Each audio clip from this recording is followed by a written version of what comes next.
Thank you very much. My title got changed a little bit when I saw the schedule here, and what my focus is going to be is on human growth hormone as an example to look at the whole issue of using genetic products on the healthy. I'm going to make reference to quite a number of medical studies and reviews in this area. And so rather than mentioning the names every time I came to a different study, I brought a number of copies of my paper with me.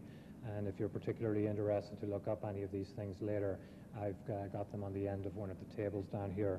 So I'll just refer to them generally as various studies. Human growth hormone is a small protein molecule released by the pituitary gland, and it promotes growth in almost all the tissues of the body, but especially, obviously, in the bone. Normal secretion of growth hormone during childhood allows normal height development within the boundaries set by hereditary and environmental factors. However, growth hormone has many other roles in the body, such as increasing the rate of protein synthesis, increasing energy production from stored fat, and decreasing the use of glucose throughout the body. Athletes and bodybuilders use it for these effects, though without medical or sports organization sanction. Evidence is also accumulating, though, that growth hormone plays an important role in the maturing of ovaries and testes during puberty. Growth hormone deficiency is a group of conditions characterized by reduced secretion of growth hormone. Without correction, these people are much shorter than average, and hence the term for some of these conditions as dwarfism. Hormone replacement therapy has been available since 1958 using growth hormone extracted from pituitary glands of deceased humans. In 1985, however, growth hormone became available by recombinant DNA technology. Immediately, this removed two of the major problems with earlier therapy, those of limited supplies and concerns about purity, which were suspected in leading to some side effects. However, unlimited supplies raised new concerns related to who should receive this treatment. Short stature can be caused by many things other than growth hormone deficiency. In one study, deficiencies were found in only 5% of children who were below the 3rd percentile for height and also with a slow growth rate. In contrast, 81% of those children were short because of familial short stature and/or constitutional growth delays. The recombinant form of growth hormone provided unlimited amounts of hormone to test on children without deficiencies, and it was soon discovered that growth hormone increases the rate of growth of almost any child, provided a sufficient dose is given. Increased use of growth hormone was also fueled by the recognition that diagnosis of growth hormone deficiency is imprecise and based on an arbitrarily chosen secretion level. Parents of short children often want to help their children grow taller because of psychosocial problems experienced by the children. Many surveys show that shorter children are frequently teased and bullied, have poorer self-images, and are less successful in dating relationships, school, and career pursuits. Discrimination on the basis of one's height, called heightism, is regarded to be widespread in America. Parents' desires to help their children avoid this hurt and discrimination and disadvantage are completely understandable, but should we use powerful drugs to change someone's height? Giving growth hormone to patients with a deficiency is similar to giving diabetic patients recombinant insulin. It brings the hormone levels back to normal. Few would question the appropriateness of this therapy, but giving growth hormone to children without the deficiency is using a drug to enhance normal characteristics and give these children an advantage in life. How we respond to this use of growth hormone will strongly influence how we respond to gene therapies with similar goals. Are there important differences between using genetic products to enhance characteristics in healthy children as opposed to preventing or treating an illness? As Christians, we must examine this therapy in light of biblical revelation. I will not claim today that there is a clear biblical command against this use of growth hormone. However, Paul reminds us that even when things are lawful, they may not be profitable.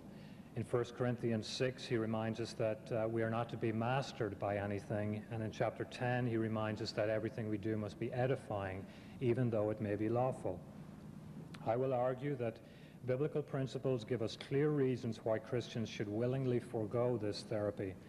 Doing so will provide an opportunity to witness to the hope that we have in Christ by being faithful images of God to a fallen, hurting world. We're called to be stewards of our resources, and hence we must look at the effectiveness of the things that we decide to do with our resources. Using growth hormone for anything other than replacement therapy means that it should be treated like other drugs and put through a rigorous risk-benefit analysis. So does the therapy work? And what are the costs and side effects of the therapy? We'll first focus on the physical aspects and then the psychosocial and theological dimensions. First of all, the efficacy of treatment. Giving growth hormone to any child will speed up his or her growth. However, increases in final adult height have been confirmed with only 2 conditions, one of which is growth hormone deficiency. In these cases, those treated were still shorter than average adults. In one study, treatment raised the average height from 6 standard deviations below the mean to 2 standard deviations below the mean. In another, the average height after treatment was 5 feet 2 inches, still well below the mean. Increased adult height has been verified in only one condition where there is relatively normal growth hormone secretion, a congenital endocrine disorder called Turner's syndrome. Once again, the gain in final height was not dramatic. Girls who were predicted to grow to 4 feet 9 inches grew to an average of 5 feet 0 inches after 6 years of growth hormone therapy. In all other conditions with normal growth hormone secretion levels, there are no conclusive results that the initial increase in growth rate led to taller adults. When treatment is initiated in late childhood, like 11 or 12 years old, recent reports have, I quote, been pessimistic. Whether starting treatment earlier will demonstrate greater gains in final height still remains questionable. Children without growth hormone deficiency, when given growth hormone therapy, entered puberty later but progressed through puberty much more quickly than normal. Since children have a natural growth spurt during puberty, shortening this time of puberty may result in less overall growth. This has led one group of investigators to conclude, and I quote, "The gain in height prognosis acquired during pre-puberty may therefore be lost during puberty," end of quote. A set of guidelines was published in 1990 to help physicians discuss growth hormone treatment with parents of short children. One guideline reads, I quote, "Assure that the family knows that there is no good evidence that growth hormone will make the patient a taller adult, even if short-term acceleration of growth is achieved. Remove taller adult height as an objective of therapy," end of quote. Well, why should the therapy be undertaken then at all? According to these guidelines, the goal of therapy should be just short-term growth acceleration so that the child can socially and psychologically feel like they fit better with their peers. But this misses the whole point of why parents usually seek this therapy, which basically sets them up for huge disappointments later on. In terms of side effects, we have to evaluate these very carefully. Fortunately, very few have been documented. There have been reports of a connection between treatment and leukemia, but the data here is very inconclusive. As already mentioned, though, growth hormone treatment impacts the progress of puberty, and very many of the other effects of growth hormone have not been studied very clearly, especially its metabolic effects. In one study, however, children treated with growth hormone showed a 76% reduction in body fat, accompanied by a 25% gain in lean body mass. These are the types of changes that bodybuilders use the hormone for. These investigators stated, and quote, "The children became skinny with obvious loss of adipose tissue from all areas of the body, but especially from the limbs and face. The girls in particular looked inappropriately muscular," end quote. In addition to these changes, which have to be taken into account, the almost daily injections are painful as well as very inconvenient. In spite of this, many of those with growth hormone deficiency who receive this therapy say they would willingly recommend it to others. They're willing to do this for the outcome of increased height gain. However, steps must also be taken to ensure that patients' and parents' expectations are realistic. I quote here from another study which stated that inflated expectations of ultimate height are rarely realized after growth hormone therapy, leading to disappointment and even clinical depression at the conclusion of therapy. Feelings of anger, pessimism, and negativity and unacceptability are common, end of quote. These must also be considered serious side effects. While the physical side effects have been minimal, at the very least, these reports of leukemia provide a cautionary note of an example of unpredictable side effects when using growth hormone for lesser indications in greater numbers of patients. Vigilance has to be maintained in monitoring these effects. Hypersecretion of growth hormone does lead to acromegaly, raising concerns that higher doses may produce conditions like gigantism, which is the condition that results from a congenital overproduction of growth hormone. Growth hormone is a powerful molecule with systemic effects, and as a way of relieving psychological burdens and improving body image, it has to be included in that group of relatively drastic procedures. In terms of the psychosocial and theological issues, we need to assume that the final height gain does increase, but we're still left with the ethical questions as to whether or not this should be pursued in those children who don't have a deficiency. What I think we'll see is that biblical principles will give us some weight here to add to the argument that we should really be willing to forego this treatment. I'm going to address this in 5 different areas. First of all, the goals of medicine. As Christians, we have the responsibility to act as faithful images of God. Many genetic treatments are rejected by being labeled as people playing God. However, every illness raises troubling questions of why God allows it. If God chooses not to cure this illness, why do we? If we do try to cure it, then are all treatments ethical? We're often tempted to solve all our problems in ways that distract us from trusting God, as Jeremiah 17 reminds us. However, how are we going to finally choose those conditions that we are willing to try and change and those that we are going to accept and leave in God's hands? For example, would Paul have pursued medical treatment for his thorn in the flesh if that had been available to him? In biblical times, the usual response to illness was prayer. There was little other they could do than depend on God to get through this. However, faithful people did make use of the medical interventions that were available at the time. In 1 Timothy 5, Paul recommends to Timothy that he take some wine because of his stomach ailments. James 5 tells us that oil was used as part of the response to illness in addition to the prayer. Part of Jesus' ministry was to bring physical healing. The disciples were told to heal as part of their ministry when they were sent out. However, in these cases, people were being restored to health. There was something wrong or dysfunctional in the person to begin with that was being corrected. In overcoming the groaning and suffering of this present age, we are imaging God faithfully.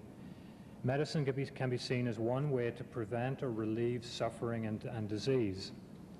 The disease has traditionally been seen as a deviation from the biological norms of health. In this way, disease reflects the corruption of creation in this present age, as described in Romans 8.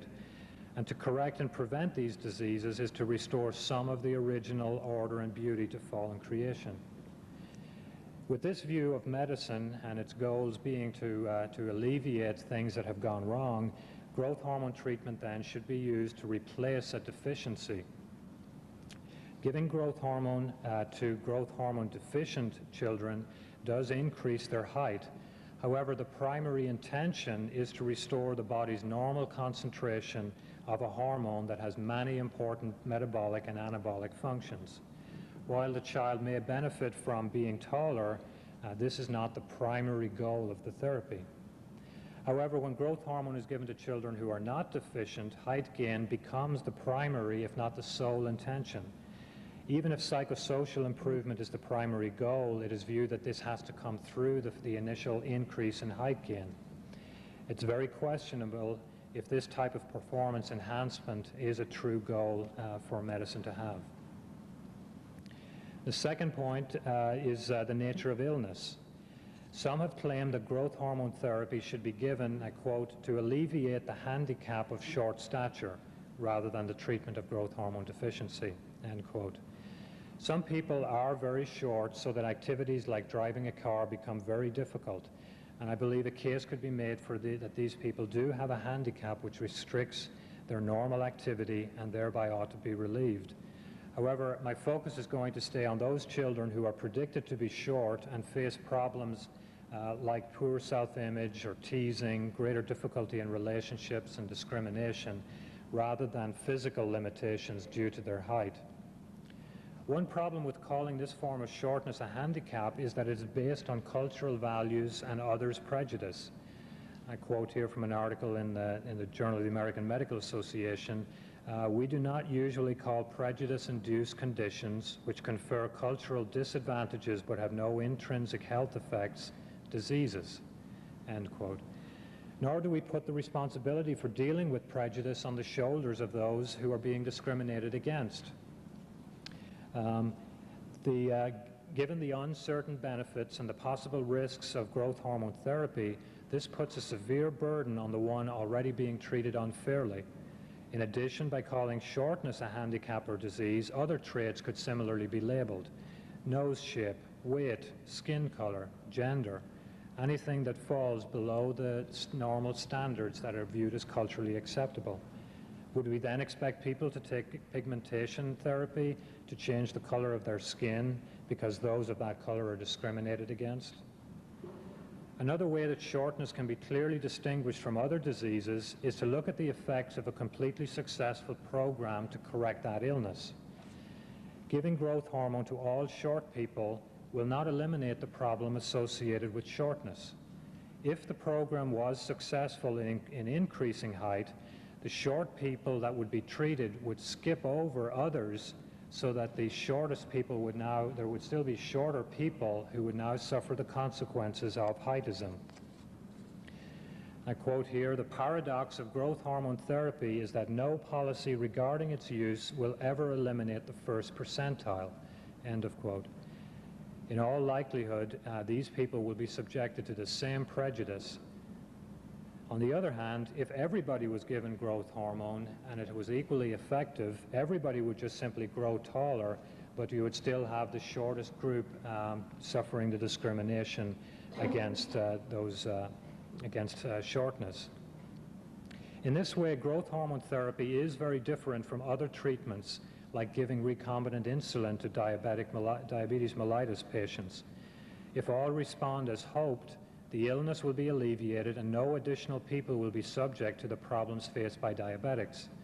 If genetic technology leads to a better anti-cancer treatment, all would applaud the alleviation of that illness. Other cancer patients would not therefore be put at a greater risk of the negative consequences of having cancer. With appropriate forms of therapy, something intrinsically negative is being prevented or treated, and shortness does not fall into this category. As some get taller, others will then suffer the negative consequences of being short. This is an issue of justice, which we will return to later. Shortness should be seen as part of our natural variation, not a disease. My third point is on the issue of relieving psychosocial problems. Growth hormone could be seen as an appropriate medical intervention to relieve psychosocial problems. Unfortunately, the therapy is not promising in this area either. And I quote here, most importantly, the psychological benefits of growth hormone therapy in non-growth hormone deficient short stature have not been documented, and remain, on a scientific level, only a presumption. Growth hormone deficient children who did end up taller because of therapy have also failed to show major psychosocial improvement.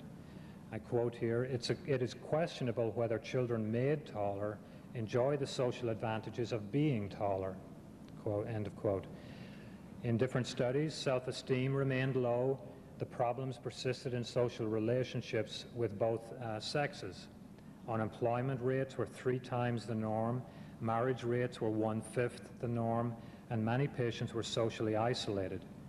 The authors of this latter study called for an urgent review of the goals of growth hormone therapy, and I quote here, since increased adult height does not necessarily lead to normal social integration in adult life, end of quote.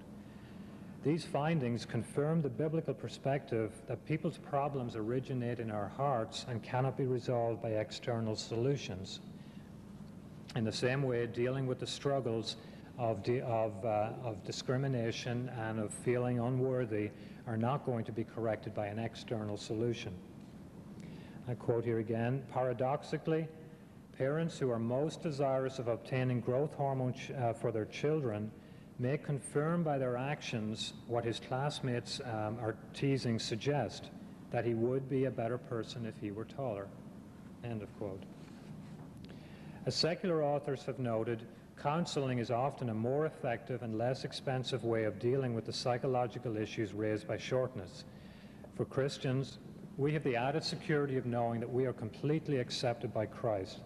Our security does not come from our physical appearance or functional abilities, but from our relationship with Christ. Our identity is that of adopted children of God. So we are so valuable that the God of this universe suffered and died so that we could know how much he loves us and wants to spend eternity with us. This brings true security. We then learn to be content in all circumstances, as Paul told us in Philippians 4, even when we are the shortest or the tallest, the fattest, the ugliest, the slowest, the weakest. God uses the failures, the hard knocks, and the unfairness of life to teach us the reality of our security in him. Paul went to great lengths to explain to the Corinthians the value of weakness in the eyes of others. Through acknowledging our weaknesses, we learn to be humble before God. We learn to depend on others. We learn that we are strong and gifted in certain areas so that we can humbly contribute to the body of Christ and the world. We also learn to appreciate the gifts and strengths of others, especially as they differ from ours. Through a spirit of cooperation, we learn to contribute to the whole community. In contrast to this, the pursuit of growth hormone treatment for shortness refuses to accept the value of short people. To quote one study, they say, in our competitive and individualistic society, we feel compelled to enhance our children's chances for success in relation to everyone else. Performance-oriented, we push our children to achieve. But in doing so, we end up promoting values and character qualities contrary to biblical ones, like, and quoting again from the study, competitiveness, narcissism, individualism, and self-interest, end of quote. Enhancement therapies like growth hormone for normal children promote these values because they succeed only when access to therapy is limited to a certain few. If all children are to be treated, there will be no advantage in this therapy. The necessary competitive nature of these therapies must be corrected before genetic technologies provide other, more dramatic opportunities. If this form of enhancement therapy gains widespread acceptance, we may not be able to withstand the pressure to permit more invasive genetic enhancement therapies. We see this with the widespread problem of performance enhancement drugs in competitive sports, which has been one of the topical issues with the Olympics starting today. And I quote here from an article on the abuse of drugs in sports.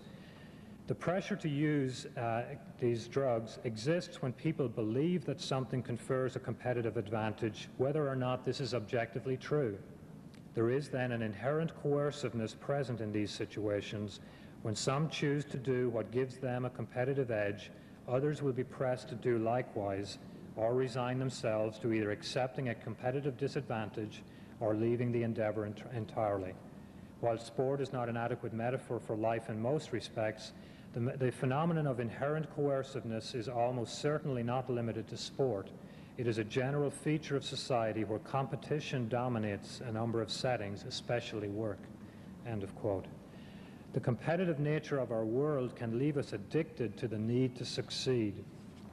As the parent of one boy predicted to grow to 5'4" and whose parents were about to start him on growth hormone therapy, this parent stated, I quote, "You want to give your child the edge no matter what. I think you'd do just about anything." End of quote. Unfortunately, there will be disadvantages from not competing as vigorously as others, just as there are for athletes who choose to opt out of the drug scene. This will bring trials and disappointments to us and our children, but through these we're willing to show our children that there are more important things than physical appearance and success in this world. These trials, God does not remove all these trials from our lives, but He uses them to develop His character in us. Interestingly, many growth hormone deficient parents and the patients noted that being shorter than normal left their children much more compassionate towards others and towards themselves. As parents, we have to consider if we are removing the trials by which God wants to teach our children and ourselves important character qualities. As such, having to deal with shortness and the limitations and discrimination that may bring, we give our children and ourselves the opportunity to become better images of God. We may then come to say with the author of Hebrews 13, "The Lord is my helper, I will not be afraid. What shall man do to me?" A fourth point deals with the prejudice. Accepting our child's shortness does not mean that we should thereby accept the prejudice that underlies heightism. God hates this prejudice and discrimination, and so should those who seek to be His images. Since all people are images of God, all should be equally treated. Genesis 9:6 and James 3:9 and 10 confirms that we are all images of God. This is especially the case for children, as they hold a special place in God's heart. However, growth hormone therapy for those without a deficiency can even promote heightism by substantiating the belief that shortness is bad or is an illness. Like other illnesses, it's to be eliminated. Like other handicaps, it's a significant limitation to be avoided. To perceive short nature as undesirable is unfair to those who are short already. Having thought they were fully participating in life, now all of a sudden they find themselves labeled as handicapped or diseased. This only further exacerbates the heightism. However, the true problem is not with shortness, but with people's heart, with the person's heart who teases or discriminates against short people. To treat the shortness is to hide the underlying problem. As images of God, we must be willing to speak up against this discrimination, even to those who are acting or speaking words of discrimination. People often hurt others because they're hurting inside themselves. Truth spoken in love can often reveal the real issues and give us an opportunity to act as ambassadors of God's message of reconciliation. And my fifth point is to do it justice. As Christian parents, we must also be willing not to act on the basis of these prejudices, even if that may carry negative effects. This will include refusing to use growth hormone as an enhancement therapy because, as one author put it, I quote, "Those who increase the height of their children to gain advantage over others validate and seek benefit from the unjust societal perceptions," end of quote. Once again, this goes back to the nature of this treatment as one which will only benefit a child if other children don't have access to it. This is basically an issue of justice which faithful images of God should strive to exemplify. Justice is one of the weightier provisions of the law we are not to neglect, Matthew 23:23. But if growth hormone therapy does work, it would only further social injustices. Only those who could pay for growth hormone therapy will have access to it. Therefore, the children of the rich will benefit the most from this therapy. While this is true of other therapies, there is the important difference with growth hormone therapy. While the rich get taller and thereby richer still, the poor will remain short and then disproportionately experience the discrimination and prejudice of heightism. Images of God should plead the cause of the afflicted and the needy. Jeremiah 22:16 tells us that this is basically what it means to know God. We are also unjust when we refuse to share our abundance with those who are less well off, as we're told in 1 John 3:17. While others perish in need in the world, the unjust put their confidence in wealth, Job 31. We can reveal God's justice by being good stewards of the resources we have been given. Growth hormone therapy is expensive therapy. In 1993, $300 million was spent in the U.S. on growth hormone therapy. The annual cost to a patient is up to $30,000 and sometimes more, and treatment can last 6 to 10 years. With Turner syndrome, one of the few cases where adult height was increased, the cost of that height gain was approximately $58,000 per inch. Given the limited healthcare resources available and the more pressing healthcare needs of many members of our population, it is unjustifiable to spend tens of thousands of dollars on the uncertain possibility of making our children a little taller, for the even more uncertain possibility that this will make them happier and more successful. While we in the rich nations pursue these goals, millions in the poorer nations die of starvation. God hates this, as he tells us in Amos 5:11 and 12. In conclusion, God has given us amazing abilities to use our environment for good. The minds and hands of people have produced ways in which we can prevent or treat many illnesses, but there must be a limit to what we are willing to change. When it comes to changing things which are not intrinsically damaged or dysfunctional, we must be willing to accept the way that God has made us. This may bring everything from teasing to discrimination, but we as Christians have a powerful way of handling this in Christ. Each one of us is fearfully and wonderfully made, in spite of our limitations and restrictions. God knows us intimately and treasures us for who we are, not what we do. As an image of God, we have a powerful opportunity to pass over this therapy and then to tell our family, friends, and physicians why we have decided not to give our short children growth hormone. We can talk about how the Lord will help us develop our child's character to deal with the adversity that shortness may bring. We can talk about how we refuse to better our children's lives at the expense of other children. We can talk about the injustices in the current distribution of the world's resources. And through these conversations, we can witness to the hope that is in us, as we're told in 1 Peter 3:15. Genetic research is going to lead to new applications that can heal or prevent diseases and probably other enhancement therapies. New therapies are not going to be directed just at health maintenance or disease prevention, but as one study said, at the augmentation of health, beauty, and well-being. Already some are promoting growth hormone for rejuvenation of older men, in spite of the evidence that it doesn't work. We need to be able to draw a line between correcting illness and worshiping health and youth. God helps us to determine which therapies to pursue and which to let pass. As his images, he calls us to correct injustice and bring healing. We do this by bringing his truth to bear on the moral issues of our day and bringing the true healing of a living relationship with God through Christ. Jesus Christ is the only true elixir to life and happiness. Thank you.